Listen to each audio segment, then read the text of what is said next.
اس لیے میں بہتر اور مناسب سمجھتا ہوں کہ اعتکاف کسے کہتے ہیں اور اعتکاف کے کچھ خاص مسائل کچھ دیر میں 2 4 10 15 منٹ میں آپ لوگوں کے سامنے رکھ دوں، تاکہ کل سے جو لوگ اعتکاف کی تیاری میں ہیں وہ اپنا اعتکاف کا طریقہ جان لیں اور اعتکاف کے مسائل جان لیں، اور جن لوگوں کو اعتکاف کی فضیلت معلوم نہیں ہے اور وہ لوگ فضیلت معلوم کریں اور اپنی کامیابی کے لیے اللہ رب العزت کے گھر میں اعتکاف ضرور کریں۔ اعتکاف کسے کہتے ہیں؟ قرآن مقدس میں اعتکاف کا ذکر آیا ہے اور اللہ تبارک و تعالیٰ ارشاد فرماتا ہے وَأَنْتُمْ عَاكِفُونَ فِي الْمَسَاجِدِ، اس حال میں کہ تم مسجد میں رکے ہوئے ہو۔ اور جس طرح امت محمدیہ میں صلی اللہ علیہ وسلم میں اعتکاف لوگوں پر سنت ہے، اسی طریقے سے اس سے پہلے والی امت یعنی حضرت موسیٰ علیہ السلام کے دور میں بھی اعتکاف میں لوگ بیٹھتے تھے۔ اب ہوا یہ کہ اعتکاف اس امت میں ہم لوگوں پر کیا ہے؟ تو اعتکاف سنت بھی ہے اور اعتکاف ایک صورت میں واجب بھی ہے اور اعتکاف ایک صورت میں نفل بھی ہے۔ اعتکاف واجب کسے کہتے ہیں؟ اعتکاف سنت کب ہوتا ہے؟ اعتکاف نفل کب ہوتا ہے؟ اس کے بارے میں جاننا بہت ضروری ہے۔ مثال کے طور پر اگر کسی نے یہ منت مانگ لی کہ میرا کوئی کام ہو جائے گا تو میں اللہ کے گھر میں اعتکاف بیٹھوں گا، اب جب اس کا کام ہو جائے گا تو اس کے اوپر اعتکاف بیٹھنا واجب ہو جائے گا، نہیں بیٹھے گا تو وہ گنہگار ہوگا، اعتکاف اس کے اوپر واجب رہے گا۔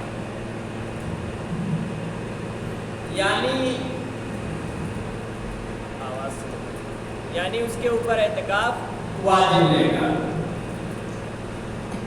اور ایک صورت یہ ہے کہ ایک صورت سنت کفایہ، یعنی سنت علی الکفایہ، پورے امتی پر اگر ایک گاؤں میں ایک مسجد ہے تو اس پورے گاؤں والوں پر اعتکاف سنت علی الکفایہ ہے۔ اس کا مطلب یہ ہوتا ہے کہ اگر محلے کا کوئی ایک آدمی اعتکاف میں بیٹھ گیا تو پورے محلے والے بری الذمہ ہو جائیں گے، اور اگر کوئی ایک بھی نہیں بیٹھا تو پورے محلے والے اس کے گناہ میں ملوث ہو جائیں گے، یعنی گنہگار ہوں گے اور اس کے جواب دہ ہوں گے۔ اس لیے کم سے کم ایک آدمی محلے کا بیٹھنا یہ ضروری ہے تاکہ کسی طور پر دوسرے لوگ بری الذمہ ہو جائیں۔ اس کے بعد پھر یہ ایک ہوتا ہے نفلی اعتکاف۔ نفلی اعتکاف کا مطلب یہ ہوتا ہے کہ آپ ابھی 5 وقتہ نماز میں آئے اور نماز میں آ کر کے آپ نے جیسے ہی مسجد میں انٹری کی تو آپ نے کہا میں اعتکاف کی نیت کرتا ہوں، اور آپ نے اعتکاف کی نیت کر لی تو اس کو کہتے ہیں نفلی اعتکاف۔ 2 اعتکاف میں روزہ ضروری ہے، یعنی سنت علی الکفایہ والے میں اور واجب والے اعتکاف میں روزہ رکھنا ضروری ہے، بغیر روزے کا اعتکاف نہیں ہو سکتا۔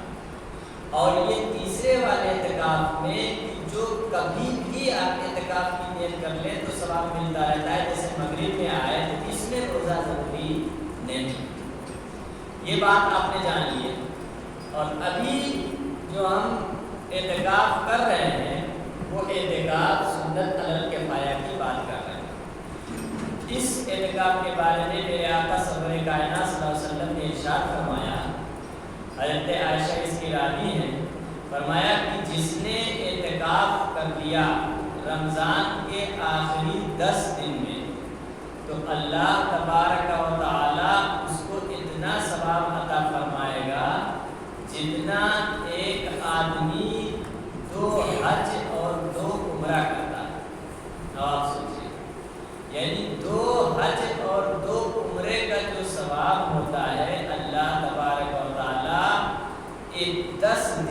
رمضان کے آخری 10 دن اعتکاف کرنے والے کو عطا فرماتا ہے۔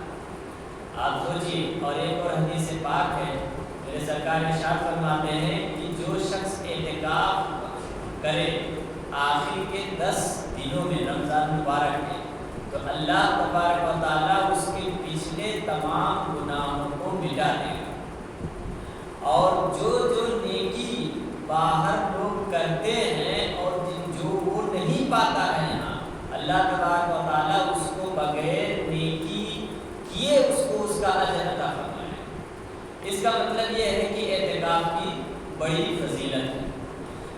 اور ایک حدیث پاک میں ہے کہ جو شخص رمضان کے آخری 10 دنوں میں اعتکاف کرتا ہے تو اللہ تبارک و تعالیٰ اس کے لیے جہنم سے 2 خندق اس کو دور فرما دیتا ہے۔ جہنم سے 2 خندق، 2 خندق کا مطلب کیا ہوتا ہے؟ جو ایک آسمان سے زمین تک جو لمبائی ہے، اتنی لمبائی اللہ تبارک و تعالیٰ جہنم سے اس کو دور فرما دیتا ہے۔ تو اس کا مطلب یہ ہے کہ اعتکاف جو ہے بہت ضروری ہے۔ اعتکاف کیا ہے؟ سنت علی الکفایہ ہے۔ اعتکاف کیا ہے؟ حضور سرور کائنات صلی اللہ علیہ وسلم کی سنت ہے۔ تو جس طریقے سے ہم اور دوسری سنتیں کرتے ہیں، ہمیں اس سنت کی طرف بھی جانا چاہیے۔ اعتکاف میں بیٹھنے کا مقصد یہ ہوتا ہے کہ انسان اپنے نفس کی صفائی کرے اور وہ اپنا کوئی بھی پرانا کام یا اس کو اللہ تبارک و تعالیٰ کے ذریعے سے کوئی کام اپنا حل کرانا ہو کہ اس کا مسئلہ حل نہیں ہو رہا ہو، یا اس کو کسی طور پر خالص عبادت کرنی ہو، تو لوگ اعتکاف میں بیٹھتے تھے۔ اس لیے آپ یہ سمجھیے کہ اعتکاف کے ذریعے سے بڑے بڑے مسائل حل ہو جاتے ہیں۔ تو زندگی بھر میں کم سے کم انسان کو ایک بار تو اعتکاف بیٹھنا ہی چاہیے۔ اور سب سے بڑی بات ہے اعتکاف کی خاص وجہ بیٹھنے کی یہ ہوتی ہے کہ جو شب قدر ہے نا، شب قدر جو 27ویں رات میں ہوتی ہے، سب لوگ جانتے ہیں کہ شب قدر 27 تاریخ کو ہے، لیکن یہ ایگزیکٹ یعنی 100% نہیں ہے۔ اس رات میں اللہ تبارک و تعالیٰ اتنے لوگوں کی مغفرت فرماتا ہے، اس رات میں بہت خاص وہ اپنا فضل فرماتا ہے۔ لیکن کیا شب قدر 27ویں ہی کو ہے؟ یہ ضروری نہیں ہے۔ 21 کو بھی ہو سکتا ہے، 23 کو بھی ہو سکتا ہے، 25 کو بھی ہو سکتا ہے، 27 کو بھی ہو سکتا ہے، 29 کو بھی ہو سکتا ہے۔ اسی لیے حضور نے فرمایا کہ تم رمضان کے آخری دنوں میں شب قدر کو تلاش کرو۔ تو اب ہم 27 کو ہی مان کر چلے رہے ہیں، تو ہر سال یہ 27 ضروری نہیں ہے، تو ہو سکتا ہے ہم 27 کو رات جاگے اور ہم کو وہ رات ملے ہی نہ۔ اس لیے حضور نے فرمایا کہ اعتکاف میں بیٹھ جایا کرو۔ تو جب اعتکاف میں بیٹھ جاؤ گے تو اعتکاف میں بیٹھنے کا فائدہ یہ ملے گا کہ انسان 20 رمضان مبارک سے وہ 29 تک وہ بیٹھا رہے گا، تو ہر رات جاگے گا اور ہر رات کو یہ سوچے گا کہ شاید کہ یہی ہو شب قدر، تو کوئی نہ کوئی رات جو ہوگی وہ اس کے نیکی میں، اس کے نام اعمال میں لکھ دی جائے گی، تو اس کو سب سے بڑا فائدہ یہ ملے گا۔ اب یہاں پر ایک بات خاص ہے کہ اعتکاف کہاں پر کیا جائے؟ تو مسجد میں ہوگا، جہاں پر نماز لوگ پڑھتے ہو وہیں پر اعتکاف ہوگا۔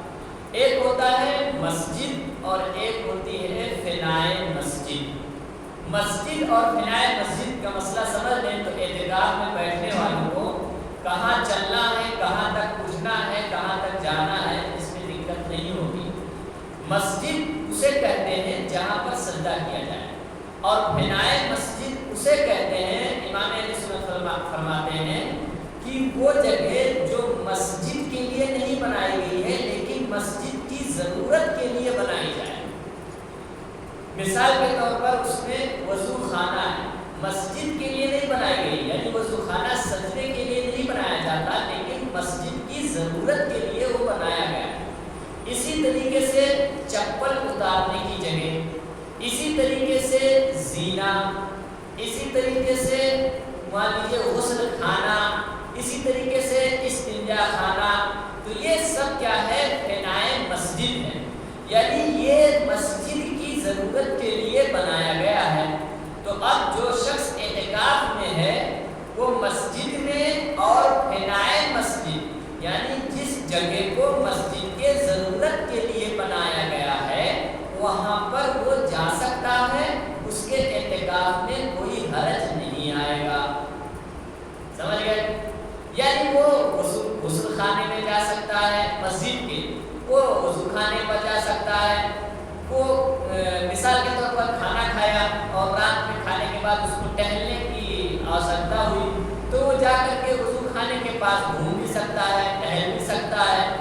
وہ باہر نہیں جا سکتا ہے مسجد کے باہر، لیکن مسجد اور بنائے مسجد یعنی جو مسجد کی ضرورت کے لیے ہے وہ اس کے اندر بیٹھ سکتا ہے، اٹھ سکتا ہے۔ لیکن بہتر یہ ہے کہ جو شخص اعتکاف میں بیٹھا ہے وہ جہاں پر سجدے کی جگہ ہے اسی سجدے کے ایریے میں اسی کے ارد گرد وہ زیادہ تر اپنا ٹائم دیتا ہے، اور زیادہ تر وہاں ٹائم دیتا ہے جب کوئی ضرورت پیش آئے جس کی وجہ سے اسے غسل خانے پر یا باہر مسجد کے صحن میں آنگن میں جانا ہو تب وہ جائے، کیونکہ اعتکاف کا ایک ایک منٹ، ایک ایک لمحہ وہ خالص اللہ کے عبادت کے لیے بیٹھا ہوا ہے، تو اس میں عبادت میں گزارے۔ اب اس میں کرنا کیا چاہیے؟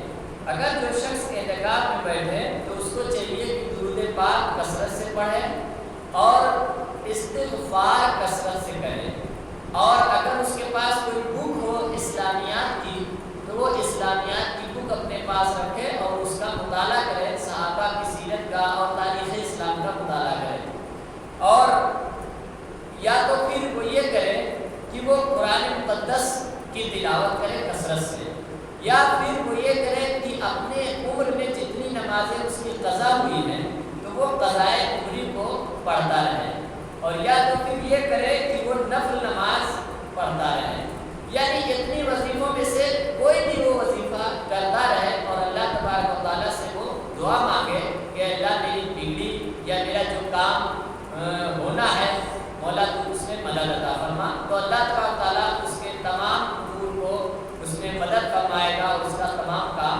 ہو جائے گا۔ اب ایک سوال یہ ہے کہ معتکف جو شخص مسجد میں اعتکاف کیا ہوا ہے وہ کس کنڈیشن میں مسجد سے باہر جا سکتا ہے اور کس کنڈیشن میں مسجد سے باہر نہیں جا سکتا، اور کب جائے گا تو اس کا اعتکاف ٹوٹ جائے گا۔ اس بارے میں لوگ بہت کنفیوژن کا شکار رہتے ہیں۔ دو ہی صورت ہے جس صورت میں انسان یعنی اعتکاف کرنے والا معتکف وہ مسجد سے باہر جا سکتا ہے۔ وہ دو صورت کیا ہے؟ ایک ہے حاجت طبعی اور دوسرا ہے حاجت شرعی۔ حاجت طبعی کیا ہوتی ہے؟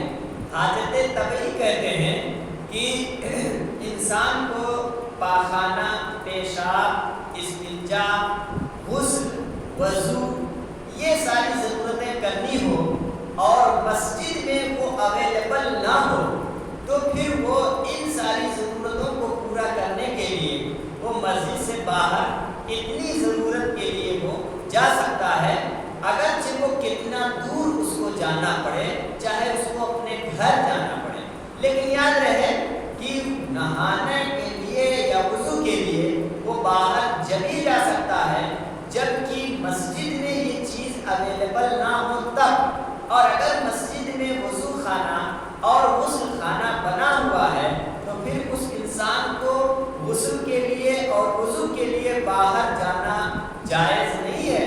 اگر وہ چلا گیا تو اس کا اعتکاف ٹوٹ جائے گا، یہ بات خیال ہے۔ اور جب آپ اگر مسجد میں نہیں بنا ہے تو اگر آپ باہر جا رہے ہیں لیٹرین، پاخانہ، پیشاب کے لیے، کسی چیز کے لیے، تو آپ باہر جائیے، تو جیسے ہی اس کام سے آپ فارغ ہو جائیں تو بغیر کسی تاخیر کے آپ طہارت حاصل کرنے کے بعد مسجد میں اندر آ جائیں، تاخیر نہیں ہونی چاہیے۔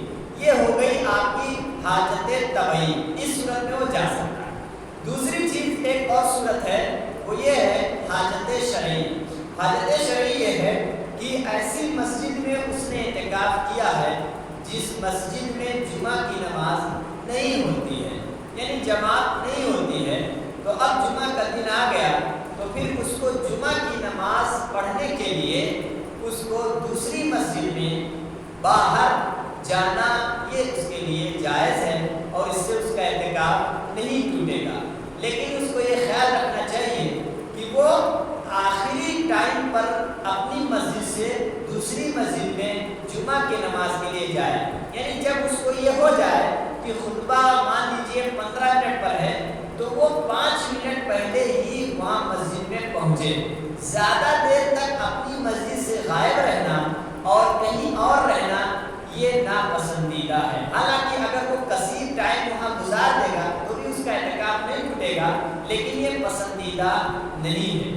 تو یہ مسئلہ آپ کو پتا ہو گیا کہ وہ کس کس کنڈیشن میں باہر جا سکتا ہے۔ ایک چیز اور یہ ہے کہ مسجد اعتکاف کی حالت میں اگر وہ اس کے اوپر غسل واجب ہو گیا تو وہ کیا کرے گا؟ ایک شخص ہے، آدمی ہے، اور وہ سو گیا مسجد میں اور اسے احتلام ہو گیا تو پھر اس کو کیا صورت پیش آئے گی اور وہ کیا کرے گا؟ جس کو بھی ایسی کنڈیشن پیش آ جائے کہ اسے احتلام ہو جائے اور وہ مسجد میں سو رہا ہے اور وہ ناپاک ہو جائے تو پھر اس کو چاہیے کہ اٹھتے ہی اپنے آس پاس بغیر چلے، مسجد میں چلنا نہیں چاہیے ناپاکی کی حالت میں، تو بغیر چلے اپنے دیکھے کہ جہاں وہ بیٹھا ہوا ہے اس پہ سنگ مرمر کا اگر مسجد میں وہ پتھر لگا ہوا ہے تو اس پتھر پر وہ تیمم کر لے ترنت وہیں بیٹھ کر کے، یا پھر اس کے بغل میں دیوار ہے تو دیوار پر چونا لگا رہتا ہے، چونے کی کھدائی ہوتی ہے تو اسی پر وہ کیا کر لے گا؟ تیمم کرے گا غسل کی نیت کر کے۔ جب وہ غسل کی نیت سے تیمم کر لے گا تو وہ پاک ہو جائے گا اور پھر وہ اپنی جگہ سے اٹھے اور اٹھ کر کے وہ غسل خانہ جائے اور پھر وہاں جا کر کے وہ غسل جنابت کرے۔ اس سے کیا ہوگا کہ اپنی جگہ جہاں آپ بیٹھے اعتکاف میں ہیں وہاں سے آپ غسل خانہ جب جائیں گے تو اس جگہ پر جاتے سمے آپ ناپاکی کے کنڈیشن میں نہیں جائیں گے تو اس کا آپ کو گناہ نہیں ملے گا۔ سمجھ رہے؟ اچھا، ایک صورت اور ہے کہ اعتکاف میں کیا کیا ہمارے لیے مباح ہے، کیا کیا ہم کر سکتے ہیں۔ اعتکاف کی حالت میں آپ کے لیے بہت ساری چیزیں مباح ہیں، یعنی کر سکتے ہیں۔ مثال کے طور پر کھانا پینا ہے، آپ مسجد میں کھا سکتے ہیں، کوئی دقت نہیں ہے۔ آپ مسجد میں ناشتہ کر سکتے ہیں، کوئی دقت نہیں ہے۔ مسجد میں گفتگو کر سکتے ہیں لیکن نیک گفتگو کیجیے۔ اور مسجد میں آپ کے گھر سے اگر فون آ گیا ہے اور آپ کے پاس موبائل ہے تو حسب ضرورت، یعنی بہت ہی ضرورت پر آپ اپنے گھر 1 2 4 بات اپنے گھر پر خاص طور پر کر سکتے ہیں۔ اس کے علاوہ آپ موبائل فون سے زیادہ بات نہ کریں کیونکہ یہ خلاف اولا ہے۔ دوسری بات، آپ کو کوئی سامان خریدنا ہو، مثال کے طور پر کپڑا آپ کو بنوانا ہے عید کے لیے اور آپ اعتکاف کی حالت میں ہیں تو آپ باہر مارکیٹ میں کپڑا خریدنے کے لیے تو جا نہیں سکتے، تو آپ کسی کو بھیجیں گے کپڑا خریدنے کے لیے، اب وہ پتہ چلے آپ کے پسند کے مطابق نہ خرید پائے تو ایسا کر سکتے ہیں کہ آپ اس کو کپڑا منگوا سکتے ہیں اور مسجد میں آپ اس کو 2 4 کپڑا منگا کر کے پسند کریں اور پسند کر کے اس کے بعد کلیئر کر کے بولیں کہ یہ کپڑا لے آئیے، تو ایسی خریداری بھی آپ مسجد میں بیٹھ کر کے کر سکتے ہیں۔ اس سے اعتکاف میں کوئی فرق نہیں آئے گا۔ تو یہ بھی مباحات میں سے میں نے آپ کو بتایا کہ یہ سب کام آپ کے لیے مباح ہے اور ایسا کرنا جائز ہے۔ معتکف مسجد سے باہر کسی بھی صورت میں نہ نکلے۔ اگر وہ شخص اس کا روزہ ٹوٹ جاتا ہے یا وہ باہر نکلتا ہے تو یہ دونوں کنڈیشن میں اس کا اعتکاف ٹوٹ جائے گا۔ اچھا، اعتکاف اگر کسی کا ٹوٹ گیا ہو تو اعتکاف ٹوٹنے کی صورت میں اس کے اوپر قضا کرنا ضروری ہوتا ہے، لیکن قضا ایسا نہیں ہے کہ اس کو اب رمضان گزر گیا اور اعتکاف میں ٹوٹ گیا تھا کسی دن تو اس کی قضا 10 دن کرنا پڑے گا۔ اس کی قضا اس کو ایک ہی دن کرنا پڑے گا، لیکن روزہ رکھنا پڑے گا۔ بغیر روزے کا اعتکاف نہیں ہو سکتا ہے سوائے نفلی کی۔ یہاں نفلی اعتکاف ہو جائے گا لیکن نفلی اعتکاف کو چھوڑ دیجیے، نہیں ہے۔ اور یہ کوشش کیجیے کہ آخری عشرے میں ہی اعتکاف ہو، یعنی 20 رمضان مبارک کب بیٹھے اور کب اٹھے یہ بھی ایک مسئلہ ہے۔ جب آپ 20 رمضان مبارک کا جب روزہ آپ رکھ لیں تو سورج غروب ہونے سے پہلے مسجد میں معتکف کا آنا ضروری ہے۔ اگر سورج غروب ہونے یعنی مغرب کی اذان سے پہلے وہ مسجد میں نہیں آیا، 20 رمضان کو اگر وہ مسجد میں نہیں آیا اذان سے پہلے مغرب کی اور 10-5 منٹ بعد آیا تو اس کا اعتکاف نہیں مانا جائے گا۔ یعنی رمضان مبارک 20 تاریخ کو بعد نماز مغرب اگر کوئی شخص بیٹھتا ہے تو وہ اعتکاف والا نہیں مانا جائے گا۔ اس کے لیے ضروری ہے کہ وہ اذان سے پہلے مسجد میں انٹری کر لے، اور اس کو نکلنا کب ہے؟ جب وہ چاند دیکھ لے۔ یعنی 29 تاریخ کو اگر چاند دکھائی دے تو چاند دیکھنے کے بعد نماز مغرب کے بعد وہ باہر ہو سکتا ہے، اور اگر 30 کا ہو تو 30 تاریخ کو نماز مغرب کے بعد وہ باہر ہوگا۔ یعنی 20 رمضان مبارک سے 29 یا 30 تاریخ تک یہ اس کے لیے اعتکاف کا ٹائم ہے۔ میرے آقا سرور کائنات صلی اللہ علیہ وسلم یہی ٹائم اعتکاف فرماتے تھے۔ اور مسجد میں ایک مسئلہ اور سن لیجیے کہ کیا عورت بھی اعتکاف کر سکتی ہے؟ جی ہاں، عورت بھی اعتکاف، جس طرح ہمارے اوپر اعتکاف سنت علی الکفایہ ہے، اسی طریقے سے عورت پر بھی اعتکاف سنت علی الکفایہ ہے۔ یہ لیکن بس مرد اور عورت میں اعتکاف میں فرق یہ ہوتا ہے کہ مرد کا اعتکاف مسجد میں ہوتا ہے اور عورت کا اعتکاف مسجد بیت میں ہوتا ہے جو گھر میں ہوتی ہے۔ یعنی عورت مسجد میں اعتکاف نہیں کر سکتی، اس کے لیے گھر میں اپنے لیے ایک خاص روم عبادت کے لیے خاص کر لینا چاہیے اور اسی روم میں اس کو اعتکاف کرنا چاہیے۔ اور جو ساری کنڈیشن یہاں مردوں پر لگائی جاتی ہیں کہ اب مسجد سے اس طور پر نہیں جا سکتے، اس کنڈیشن میں جا سکتے ہیں، یہی ساری کنڈیشن جو ہے عورتوں پر بھی ہو جائے گی کہ وہ اپنے گھر سے جس کمرے کو عبادت کے لیے خاص کر لیا ہے اس کمرے سے وہ بغیر ضرورت شرعی یا بغیر ضرورت طبیعی کو نہیں جا سکتی ہے۔ یعنی ابھی پتہ چلا کہ عورت بھی کیا کرتی ہے؟ اعتکاف کر سکتی ہے، اور ان کے لیے بھی اعتکاف کرنا جائز ہے، اور یہ بہت نیک عمل ہے۔ اور ہم کو چاہیے کہ ہم اور آپ کم سے کم اپنی زندگی میں ایک بار ضرور اعتکاف کا مزہ چکھیں، اور ایک آدمی رہے، ضروری نہیں ہے کہ ایک ہی آدمی مسجد میں اعتکاف کرے۔ مسجد میں 10 آدمی 50 آدمی جتنے لوگ چاہیں وہ اعتکاف میں بیٹھ سکتے ہیں، کوئی ان کے لیے باؤنڈ نہیں ہے کہ ایک آدمی بیٹھ جائے 2 آدمی بیٹھ جائے، اور وہ بلا شبہ سب کو اتنا ہی ثواب ملے گا۔ اللہ تبارک تعالی ہم سب کو اعتکاف میں بیٹھنے کی توفیق و رفیق عطا فرمائے۔ وآخر دعوانا الحمدللہ رب العالمین۔ السلام علیکم۔